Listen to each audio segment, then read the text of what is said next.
1996년 11월에 방송되었던 TV 프로그램 중에 이경규가 간다 양심 냉장고라는 게 있습니다. 보신 기억이 있으세요? 없으시면 나중에 찾아보세요. 이경규가 간다 양심 냉장고 뭐 이런 게 있었는데요. 내용은 뭐 이런 거였습니다. 자정 이후에 새벽까지 횡단보도에 설치된 빨간 신호등을 지키는 사람을 찾는 거예요. 미국만 해도 이 횡단보도가 실은 도로 중간에 거의 없죠. 뭐 스쿨존이 아니면 일반적으로 교차로에 횡단보도하고 신호가 있고, 그러니까 차들이 교차하는 곳이니까 대부분 조심을 하는데, 그리고 이렇게 스쿨존에 있는 횡단보도도 사람이 누르지 않으면 작동되지 않잖아요. 그러니까 사람이 없는데 계속 켜져 있는 이런 일들은 거의 없거든요. 근데 그 당시만 해도 한국에 있는 신호등은 대부분 타이머로 작동되는 것이었습니다. 센서가 아니라 타이머예요. 그래서 도로 중간중간에 횡단보도를 놓고 그냥 시그널이 있는 경우들이 많이 있었는데, 이게 밤새 시간이 되면 빨간불이 켜졌다가 파란불 들어왔다 이렇게 하는 거죠. 사람이 하나도 없어도 빨간불이 자꾸 켜지는 거예요. 합리적으로 생각하면 지나갈 수도 있겠다 싶지만, 여러분 그래도 이게 신호등 아닙니까? 법을 지키는 게 중요하니까. 그래서 이 신호를 지키는 사람을 찾으려고 했던 거죠. 신호를 지키고 정지선을 잘 지키는 사람이 있으면 냉장고를 줘야겠다. 그래서 양심 냉장고에서 이제 그걸 찾는 거를 했단 말입니다. 그런데 여러분, 이게 자정부터 시작해서 사람들이 인적이 없을 때 하는 거니까요. 밤 12시 시작해서 이 일이 이제 진행되었는데, 그런 차가 나타났을까요? 안 나타났을까요? 안 나타났어요. 자정부터 새벽 4시 넘어서까지 이제 그걸 하는 카메라 연출진들 전체가 다 한참 그 횡단보도만 바라보면서 기다리고 있는데, 어떤 차도 잘 서지 않는 거죠. 섰다가도 빨리 지나가고, 정지선 안 지키고, 그냥 지나가는 차도 수두룩하고, 뭐 이렇게 되는 겁니다. 이게 우리나라의 현실인가 보다. 이게 씁쓸할 찰나에 새벽 5시가 가까워졌는데, 저쪽에서 아직 어두울 때예요. 미명인데, 멋있는 세단이 아니라 대우에서 만든 티코, 여러분 기억나세요? 티코 한 대가 나타나서 오더니 신호등 앞에 딱 차를 세우는 겁니다. 다들 이제 기대하는 거죠. 저 차가 이 신호를 지켜주지 않을까. 여러분, 그 차가 신호가 다 끝날 때까지 기다렸다가 신호가 녹색으로 바뀌니까 서서히 출발하기 시작했어요. 그곳에 있던 모든 중계진이 너무 좋아서 막 달려가 차를 세우고 박수를 치고 그 사람 운전자를 이제 밖으로 초대했죠. 운전자 입장은 너무 이제 당황스러운 일이 발생한 건데, 그 깜짝 놀라 차에서 내렸는데 그 내린 사람 때문에 모든 사람들이 한 번 더 놀랐습니다. 이유는 그 차에서 내리신 분이 실은 지체 장애가 있는 분이셨어요. 말을 잘 못하시는, 더듬더듬 하셔야 되는 분이셨는데, 이분이 내려서 어떻게 이렇게 신호를 지켰냐라고 물었더니 늘 지켜요, 이렇게 말하는 그 모습이 방송을 탔거든요.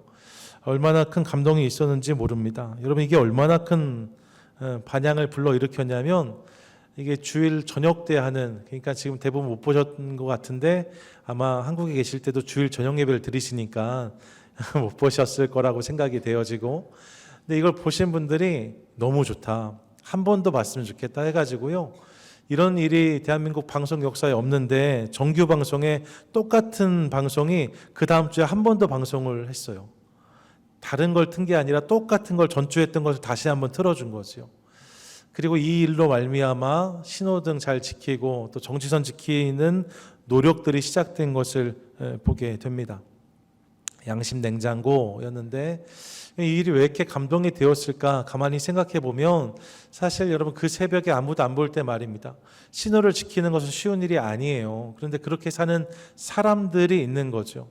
선하게 살려고 애쓰는 사람들 말입니다. 그런데 아무도 몰라줄 수 있어요. 그런데 그런 사람들이 발견되어지고 드러나서 사람들에게 칭찬을 받고 격려를 받으니까 그 모습이 참 감동이 되는 거죠. 아무도 모르는 자리에서 저렇게 살아왔는데 그 사람이 드러나니까 역시 세상은 살만하다, 저런 사람들이 참 귀하다, 이런 감동이 있었다는 것입니다. 여러분, 그런 일들이 세상에 많으면 참 좋겠다 싶어요. 선하게 살아가는, 또 주님 뜻대로 살아가는 사람들이 드러나고 하나님의 은혜를 경험하고, 그래서 하나님께 영광을 올려드리는 일들이 이 세상 가운데 많으면 얼마나 좋을까, 그런 생각을 해봅니다. 그런 바람이 저에게도 있어요. 그런데 여러분, 우리가 사는 현실은 사실 그렇지 않은 것처럼 느껴지는 순간들이 많이 있습니다. 무언가 주님 뜻대로 살려고 애를 쓰면 잘 되고 잘 풀리고 열려야 되는데 그렇지 않은 것처럼, 더딘 것처럼 느껴지는 순간들이 있을 수 있다는 거죠. 오늘 본문도 사실 그런 내용을 우리 가운데 소개하고 있습니다. 북이스라엘에서 가장 악한 왕이 아합이었어요. 이 아합 왕의 시대를 정점으로 해서 이제 북이스라엘이 점점 멸망의 길로 넘어가는 것들을 우리가 확인하게 됩니다. 아합 때의 정점을 찍었고 이제 돌이킬 수 없는 멸망의 길로 북이스라엘이 넘어가는 거죠. 이후에 북이스라엘 역사가 길지 않습니다. 그 시대를 살았던 이스라엘 백성들도 선하지 않았어요. 그런 패역한 시대 속에서, 어둠의 시대 속에서 신실하게 살려고, 주님 뜻대로 살려고 몸부림친 사람들이 있었다고 성경은 말씀합니다. 열왕기하 2장에 나오는 선지자 학교의 제자들이 그들이라고 할 수 있습니다. 엘리야 때로부터 시작해서 엘리사로 이어지는 위대한 선지자의 시대 속에서 그들은 세류를 따르지 않고 하나님 앞에서 살려고 결단한 사람들이었습니다. 여러분, 그 당시에는요, 하나님도 섬기고 다른 것도 섬기는 것이 소위 세련된 일이었어요. 하나님만 섬기는 것은 어리석은 일인 거죠. 왕부터 신하까지 그 땅을 살았던 부유한 모든 사람들, 잘 나가던 모든 사람들이 다 그렇게 살았습니다. 하나님만 섬기는 사람들 없었어요. 하나님도 섬기지만 바알도 섬기고 아세라도 섬기고 온갖 우상단지를 만들어 놓고, 그렇게 해야 우리 삶이 더 평탄하고 풍요할 수 있다라고 말하는 사람들이 넘쳐나는 시대가 북이스라엘의 망조의 시대였습니다. 그 시대 속에서 믿음을 지키고 하나님만 바라본다는 것은 쉽지 않았는데 그 일을 결단한 사람들이 있었다는 거예요. 길갈과 베델과 여리고에 선지자 학교가 세워지고 많은 사람이 모인 건 당연히 아니었습니다. 왜냐하면 대부분의 사람들이 그렇지 않게 살아가니까 말입니다. 하지만 수십 명, 50명이 모였던 학교도 이야기하는데 수십 명의 사람들이 모여서 하나님을 경외하는 삶을 살아내고 있었다는 거죠. 이전에 호렙산에서 엘리야가 하나님 앞에 구할 때에 하나님께서 엘리야에게 바알에게 무릎 꿇지 않은 7,000명의 사람들이 준비되었다라고 말씀하시는데 아마 이들이 그들 중 하나가 아니었을까 생각해 봅니다. 이런 시대를 거스르는 연어와 같은 사람들 말입니다. 시대 속에서 시대의 흐름에 떠내려가지 않고 하나님을 굳게 붙잡고 살아갔던 사람들, 그런 사람들이 있었다는 거예요. 그러면 당연히 이들이 하나님의 복을 받아야 되지 않겠습니까? 시대 속에서 누군가 잘 되고 또 드러나고 칭찬을 받는다면 이들이 그 대상이 되어야 되지 않을까 싶습니다. 마치 양심 냉장고처럼 말이에요. 캄캄한 시대 속에서 주님 뜻대로 살아가는 이런 사람들, 하나님께서 큰 복을 주시면 참 좋겠다, 이런 생각이 드는 거죠. 그런데 오늘 본문을 보시면 그곳에 있던 제자 중 한 사람의 이야기가 소개되고 있는데 그 이야기가 우리의 기대와는 다르게 흘러가는 것을 우리가 보게 됩니다. 엘리사의 종으로 하나님을 경외하며 선지자 학교에서 지냈던 젊은 청년, 젊은 가장이 있었다 하는데 어느 날 그가 세상을 떠났다고 이야기하는 거죠. 이로 인해 그의 아내와 두 아이들만 남겨지게 되었다라고 성경은 말씀하고 있습니다. 하나님을 잘 섬기고 그렇게 선지자 학교에 가서 패역한 시대 속에서 믿음으로 살려고 애를 썼는데 그 사람은 요절하고 가족들만 남겨지게 된 거예요. 여러분, 은혜의 시대가 아닙니다. 패역과 불순종의 시대입니다. 주님 뜻대로 사는 사람이 거의 없는 시대입니다. 당연히 사람들 마음이 빡빡했겠지요. 남성 중심의 시대 속에서 이 여인이 남겨진 날들을 살아간다는 것은 참으로 힘들고 어려운 일이었을 것이 분명합니다. 이런 상황 속에서 이 가정에 빚까지 있었대요. 남편이 있을 때 진 빚인지 아니면 남편이 떠난 다음에 지게 된 빚인지는 알 수 없지만 그 빚이 꽤 컸던 것 같습니다. 그리고 그 빚을 갚을 방법이 없었대요. 그래서 상환 일이 점점 늦춰지다가 결국 채권자가 집에 온 거지요.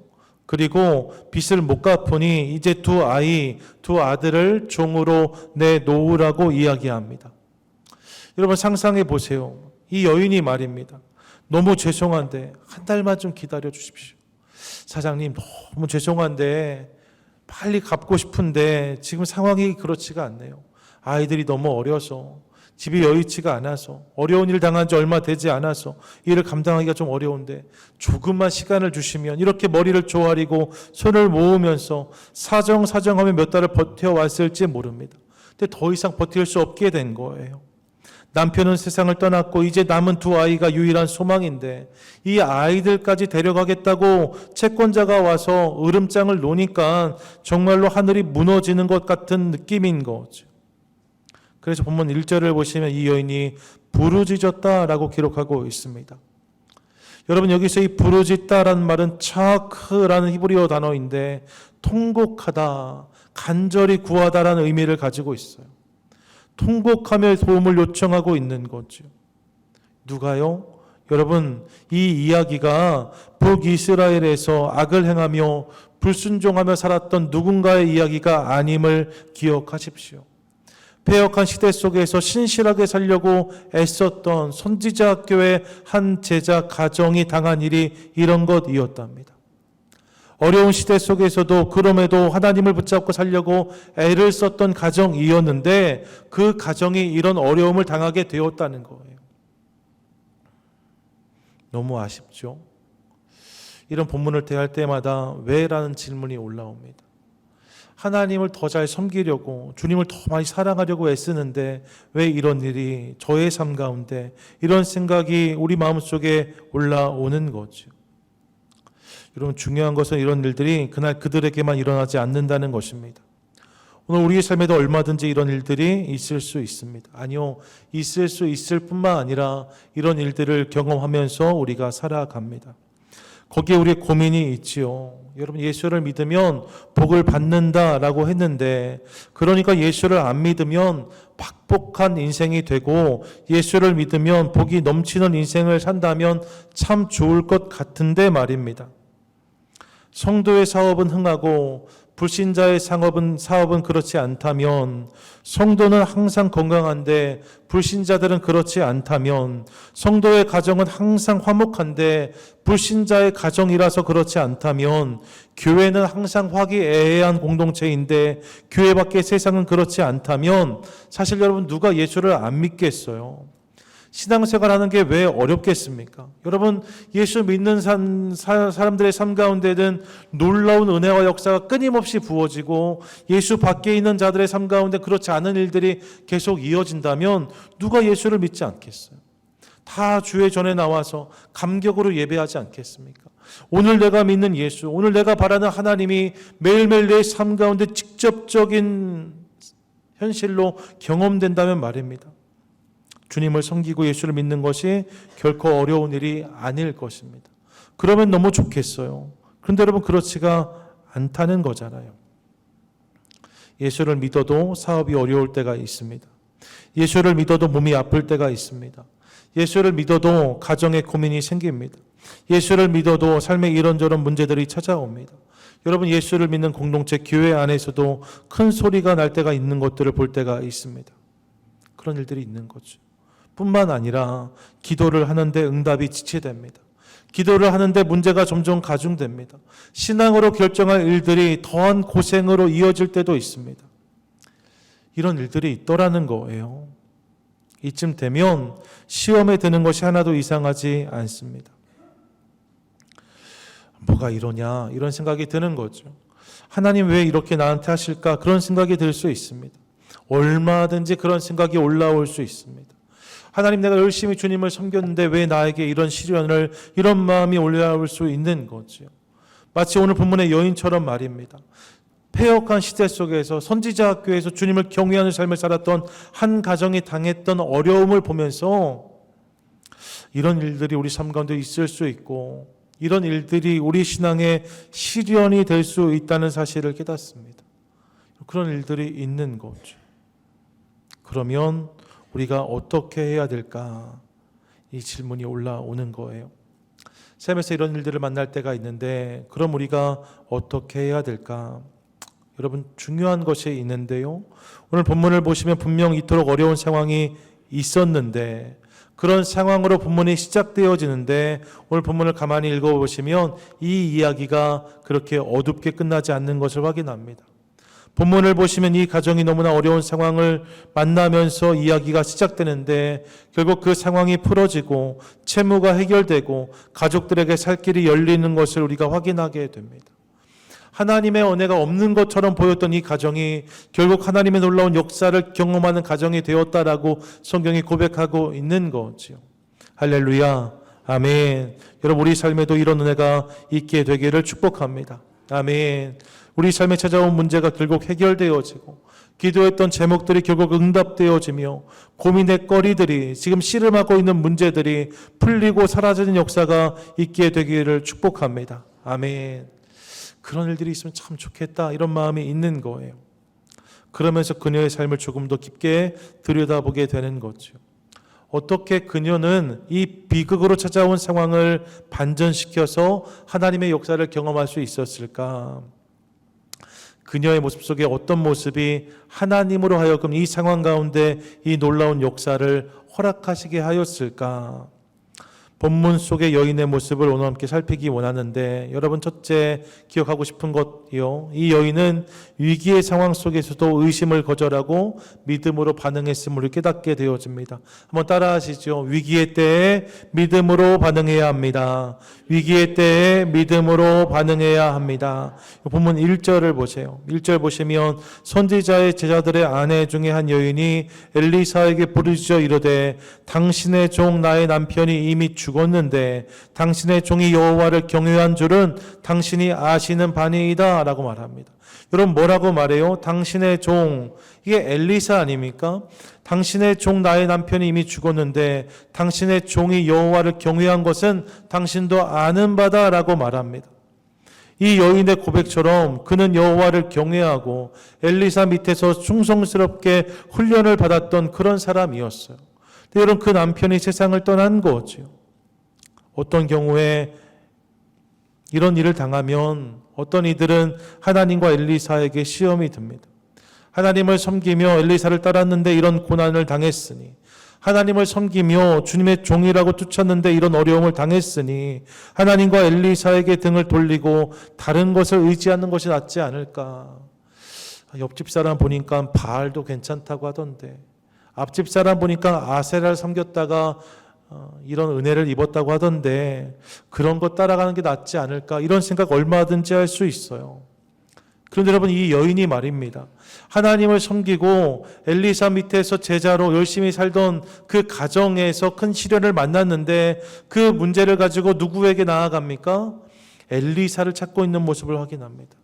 엘리사를 찾아요. 엘리사를 통해서 실은 하나님께 나아간 거죠.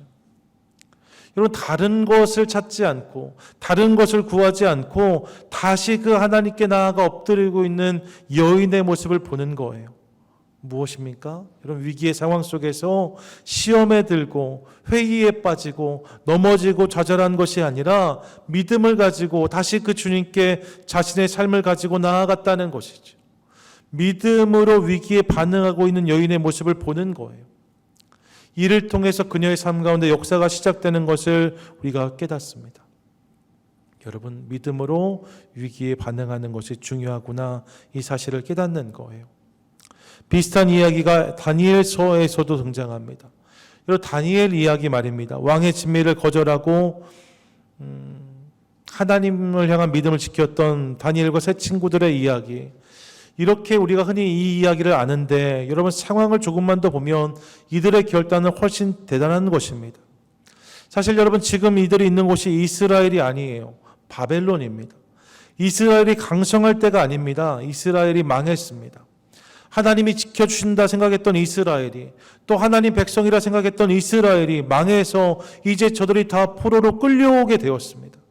그리고 그렇게 끌려온 저들이 왕의 진미 앞에 있는 거예요. 마루뚝 신에게 올려졌던 제사상에 올라갔던 음식들이 내려와서 왕의 진미로 내려진 거죠. 여러분, 하나님이 안 계신 것처럼 느껴지는 상황입니다. 이스라엘이 망했잖아요. 성전이 회파당했잖아요. 하나님을 잘 믿던 사람들이 다 끌려갔잖아요. 그런 상황이란 말입니다. 하나님 도대체 어디 계십니까? 라는 질문이 터져 나올 수 있는 상황이에요. 그런데 다니엘이 이런 상황 속에서 뭐라고 고백하는가? 이렇게 고백하는 거죠. 3장 17절과 18절 보시면 잘 들어보세요. 만일 그럴 것이면 왕이여, 우리가 섬기는 우리 하나님이 우리를 극렬히 타는 풀무 가운데서 능히 건져내시겠고 왕의 손에서도 건져내시리이다. 그리 아니하실지라도 왕이여, 우리가 왕의 신들을 섬기지 아니하고 왕의 세우신 금신상에게 절하지도 아니할 줄 아옵소서. 여러분, 이렇게 고백하고 있어요. 뭐라고 외칩니까? 그리 아니하실지라도 외칩니다. 여러분, 지금 하나님이 안 계신 것 같은 상황을 나고 있는데 그 상황 속에서 내 눈에 하나님이 보이지 않고 내 귀에 하나님이 들리지 않는데 그 상황 속에서 그리 아니하실지라도 외치면서 여전히 주님께 나아가는, 그분을 신뢰하는, 그분을 붙잡는 다니엘을 만나는 거죠. 그런 그들의 삶 가운데 하나님이 응답하신 것을 우리가 이미 알고 있습니다. 사랑하는 여러분, 우리 삶 가운데 바로 이 모습이 있게 되기를 간절히 소망합니다. 간절히 소망합니다. 아멘. 일부 때도 말씀드렸는데 오늘 고장님 기도하실 때 말이에요. 커다란 철 덩어리를 몰고 다닌다고 말씀하셨는데 정말 그렇죠. 여러분, 차가 얼마나 무서워요. 또 무거워요. 그런 차들을 타고 저희가 맨날 다니는 거 아닙니까? 그런데 여러분, 우리가 운전을 잘해도요, 사실 다른 차가 와서 사고를 내면 사고를 당할 수밖에 없는 거잖아요. 내가 아무리 운전을 잘해도 피할 수가 없어요. 얼마 전에 임권사님 그렇게 사고 당하신 거 아닙니까? 그런 일들이 있는 거죠. 여러분, 가만히 보면요, 살면서 무슨 문제를 만날지 또 언제 문제를 만날지는 내가 결정할 수 없습니다. 내가 어떤 문제를 만날지는 내가 결정할 수 있는 부분이 아니에요. 하지만 여러분, 찾아온 문제에 대해서 어떻게 반응할지는 내가 결정할 수 있습니다. 어떤 문제를 만날지는 내 소관이 아니에요. 건강에 문제가 생길 수도 있고, 가정에 문제가 생길 수도 있고, 자녀의 문제가 생길 수도 있고, 사업의 문제가 찾아올 수도 있고, 교회의 문제를 만날 수도 있어요. 다양한 문제들이 삶에 찾아온다고요. 여러 문제가 없으면 좋겠지만 믿는 자의 삶 가운데도 문제가 찾아오는데 그 문제의 종류를 우리가 선택할 수 없어요. 하나님, 옵션 1번으로 주십시오. 아니, 오늘은 3번 문제만 주십시오. 이렇게 할 수가 없단 말입니다. 나에게 찾아오는 문제는 내가 결정할 수가 없어요. 그냥 문제가 찾아오는 거예요. 불쑥불쑥 문제가 나타나는 거예요. 어떤 문제를 만날지는 내가 결정할 수 없어요. 하지만 여러분, 찾아온 문제에 대해서 어떻게 반응할지는 내가 결정할 수 있어요. 그때 말입니다. 의심을 넘어서 믿음을 선택하고 회의를 넘어서 하나님께 더 큰 신실함과 충성함으로 반응하기 시작하면 하나님께서 그 상 가운데 역사하실 줄 믿습니다. 아멘. 우리가 반응을 선택할 수 있는 거죠. 여러분, 그게 믿음인 거예요. 문제가 없는 인생이 믿음의 인생이 아니라 문제에 믿음으로 반응하는 것이 성도의 삶인 거죠. 그 모습이 있을 때에 주님께서 그 삶 가운데 역사하시겠다 말씀하시는 것입니다. 이 사실을 기억하며 위기의 때에 믿음으로 반응하는 저와 여러분, 우리 모두가 되시기를 축복합니다. 아멘. 둘째로요, 본문을 보니까 그녀의 믿음은 순종으로 또한 표현된 것을 깨닫습니다. 한번 따라 하시죠. 믿음은 순종을 통해 표현되어야 합니다. 믿음은 순종을 통해 표현되어야 합니다. 자, 여러분 보세요. 믿음을 가지고 나왔습니다. 어려운 상황인데 믿음을 가지고 그래도 주님 하고 주님께 나와왔어요. 그러면 이제 채움의 역사가 있어야 되지 않겠습니까? 본문 1절과 2절에서 여인이 고백하는 것처럼 빚을 갚을 수 없어 아이들을 빼앗길 만한 상황이에요. 정말 지금 채권자가 와서 아이들 내놓으라고 이야기합니다. 다 종으로 데려가겠다라고 말합니다. 근데 그녀가 가지고 있는 것은 기름 한 그릇이 전부예요. 아무것도 없어요. 그게 전부예요. 그래서 주님께 나와왔습니다. 그러면 여러분, 이제 그녀의 필요가 채워져야 하지 않겠습니까? 하나님께서 엘리사 선지자를 통하여서 내가 너에게 돈을 주겠다. 내가 너에게 금을 주겠다. 은을 주겠다. 어디 가서 땅을 파보아라. 거기에 보물을 숨겨 놓았다. 이렇게 말씀해 주시면 얼마나 좋겠어요. 오늘 집에 가보면 까마귀들이 내 집 앞에 산더미처럼 먹을 것을 쌓아놓을 것이다 하면 얼마나 좋겠습니까? 그런데 여러분, 엘리사의 대답은 그렇게 이어지지 않아요. 본문 3절과 4절을 보세요. 3절 4절 같이 읽겠습니다. 시작. 이르되 너는 밖에 나가서 모든 이웃에게 그릇을 빌리라. 빈 그릇을 빌리되 조금 빌리지 말고 너는 내 두 아들과 함께 들어가서 문을 닫고 그 모든 그릇에 기름을 부어서 차는 대로 옮겨 놓으라 하니라. 아멘. 여러분, 무엇을 요구하세요? 빈 그릇을 준비하라고 하십니다. 빈 그릇을 빌려오라고 말씀하십니다. 여러분 보세요. 꽉 찬 그릇을 구해오라는 게 아닙니다. 빈 그릇을 주변 이웃들에게 요청해서 빌려오라고 말씀하세요. 지금 빈 그릇이 말입니다. 그녀의 삶 가운데 무슨 도움이 되겠어요? 그녀의 집에도 사실 빈 그릇은 많았을걸요. 빈 그릇을 빌려와라. 이게 그녀의 삶에 무슨 직접적인 도움이 되겠습니까? 4절에서 그릇에 기름을 부어 채우시겠다 하지만 사실 여러분, 이 말씀을 들을 때까지만 해도 그녀는 이후에 되어질 일들을 상상하지 못했을 거예요. 기름이 한 병뿐이라고 했는데 혹시 엘리사 선생님이 잘못 들은 것은 아닌가? 그 그릇이 큰 그릇이 아닌데, 그 기름병이 큰 것이 아닌데 빈 그릇을 가져다가 거기다 부으라고 이게 도대체 무슨 말씀을 하시는 건가? 이해가 되지 않아요. 납득이 되지 않아요. 지금 이 상황과 빈 그릇의 관계를 알 수가 없습니다. 왜 빈 그릇을 빌려오라고 하시는지 알 수가 없는 거예요. 더구나 여러분, 이걸 빌려오라고 하잖아요. 지금 상황이 어려워서 주눅이 들어 있습니다. 삶의 형편이 어려우면 사람이 위축되잖아요. 위축되니까요, 그런 일들이 생기면 누가 쳐다보는 것만으로도 마음에 어려운 부담이 될 때가 있거든요. 지금 그녀의 상황이 딱 그런 상황이에요. 근데 집집마다 가서 문을 두드리고 빈 그릇에 있으면 빌려달라고 말을 해야 되는 상황입니다. 얼마나 어려운 일이에요. 쉬운 일 아닙니다. 얼마든지 토를 날 수 있어요. 선생님, 기름병이 하나밖에 없다니까요. 선생님, 지금 저희가 당한 문제는 재정의 문제라니까요. 아이들 다 빼앗기게 생겼다니까요. 이렇게 말할 수 있는 것 아닙니까? 근데 본문을 보시면 이 여인이 엘리사에게 토를 달지 않습니다. 그리고 가서 빈 그릇을 준비하기 시작해요. 빈 그릇을 빌리기 시작해요. 여기저기서 빈 그릇을 빌려달라고 말해서 그 빈 그릇들을 가지고 집에 돌아오기 시작합니다. 그리고 이를 통해서 하나님의 역사가 전개되는 것을 우리가 깨닫게 됩니다. 여러분, 하나님은 때때로 우리의 기대와 다른 것을 요구하실 때가 있어요. 큰 민족을 기대했는데 100세에 낳은 하나뿐인 아들을 내놓으라고 말씀하십니다. 지금 잔치에 포도주가 필요한데 물 항아리에 물을 가득 채우라고 말씀하십니다. 깊은 곳에 밤새 그물을 던졌는데 고기가 하나도 없는데 고기가 전혀 들지 않을 법한 깊은 곳에 가서 그물을 던지라고 하십니다. 그렇게 말씀하실 때가 있어요. 이해가 안 돼요. 동의가 어려워요. 내 경험과 내 생각으로는 도저히 가능하지 않은 일들을 요구해 오실 때가 있다는 거예요. 왜 그렇게 하실까요? 이유는 분명합니다. 순종을 원하시는 거죠. 왜요? 여러분, 순종이 기적과 역사의 재료이기 때문입니다. 이해가 다 되어서 하는 순종도 물론 귀한 거지만 이해가 되지 않음에도, 납득이 되지 않음에도 내 생각과 경험을 넘어서 주님을 신뢰하는 그 순종에 주님은 더 큰 역사를 부어주시는 거죠. 주님은 그런 순종을 찾으시고 그런 순종을 통해서 일하시는 분이십니다. 그러므로 사랑하는 여러분, 눈에 보이고 귀에 들리면 참 좋겠지만 그렇지 않은 순간들이 있을 수 있거든요. 그때마다 말입니다. 이 눈에 아무 증거 아니 배워도 믿음만을 가지고서 늘 걸으며 이 귀에 아무 소리 아니 들려도 여전함으로 하나님의 약속 위에 순종으로 반응하는 우리 모두가 될 수 있기를 간절히 소망합니다. 주님께서 말씀하시면 내 생각과 달라도, 내 경험과 달라도, 내 판단과 달라도 그 말씀에 내 삶을 올려놓는 거죠.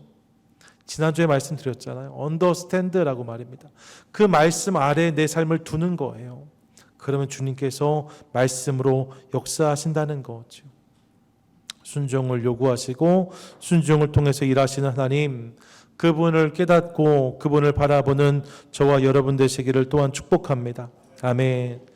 끝으로 여러분 본문을 보시면 하나님이 결국 그녀의 순종에 축복으로 응답하시는 것을 깨닫습니다. 한번 따라하시죠.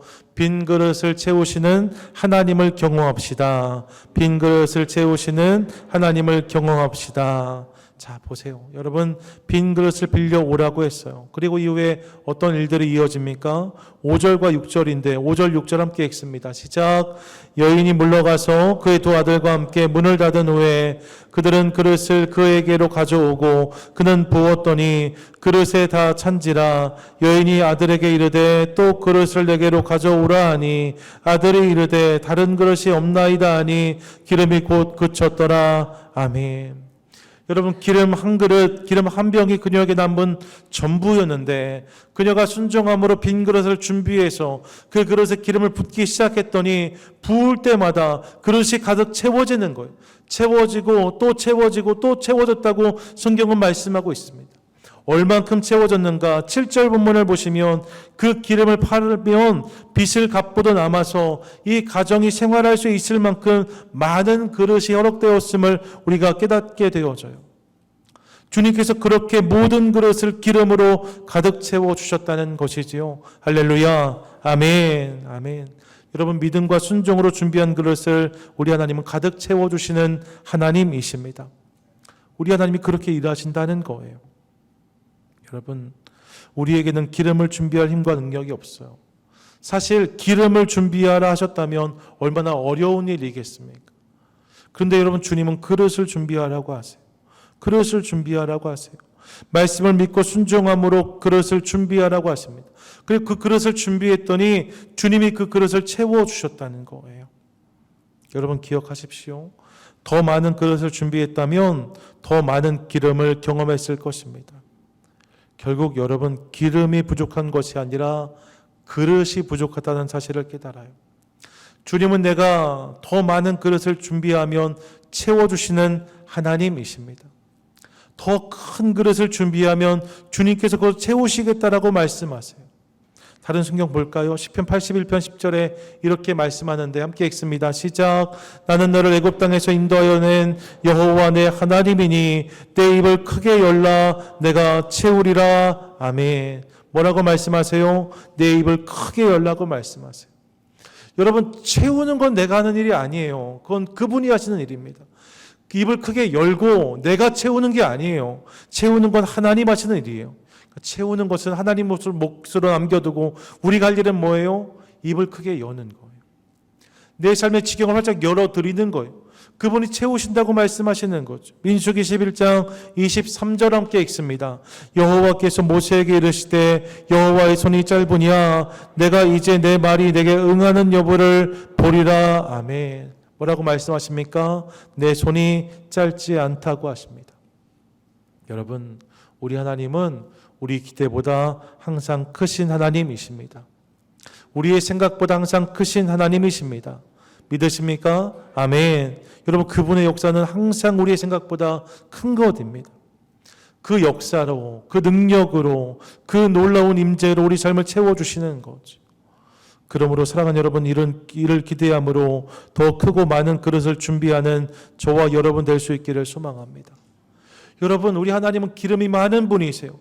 기름이 부족한 게 아니에요. 그릇이 부족한 거예요.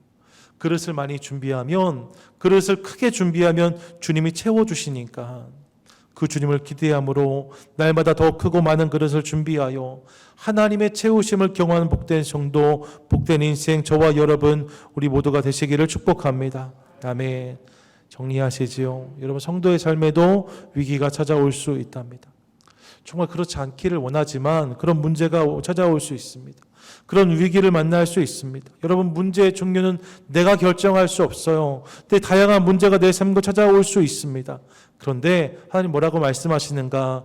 어떤 문제를 만날지 내가 결정할 수 없지만 그 문제 앞에 어떻게 반응할지는 내가 결정할 수 있다고 하세요. 그러시면서 우리 가운데 믿음과 순종을 준비하라고 하십니다. 믿음과 순종으로 빈 그릇을 준비하라고 하십니다. 그러면 그 그릇을 가득 채워주시겠다고 말씀하세요. 그때 우리의 인생은 내 손을 넘어 주님 손에 붙들리게 되고, 그래서 나의 이야기는 나의 이야기를 넘어서 하나님의 이야기가 되게 되는 것이죠. 이를 통해서 하나님의 역사와 능력, 은혜를 경험하는 복된 인생이 될 수 있다라고 성경은 분명히 말씀하고 있습니다. 그러므로 그 하나님이 오늘도 우리가 삶 가운데 일하시는 살아계신 하나님이신데 믿으십니까? 아멘. 여러분 그 주님을 기대하고 바라는 것을 통하여서 주님을 믿고 바람으로 그분의 부으심과 채우심을 오늘 내 삶의 사건으로 경험하는 복된 인생, 교회, 저와 여러분 우리 모두가 되시기를 주님의 이름으로 간절히 축원드립니다. 아멘. 아멘.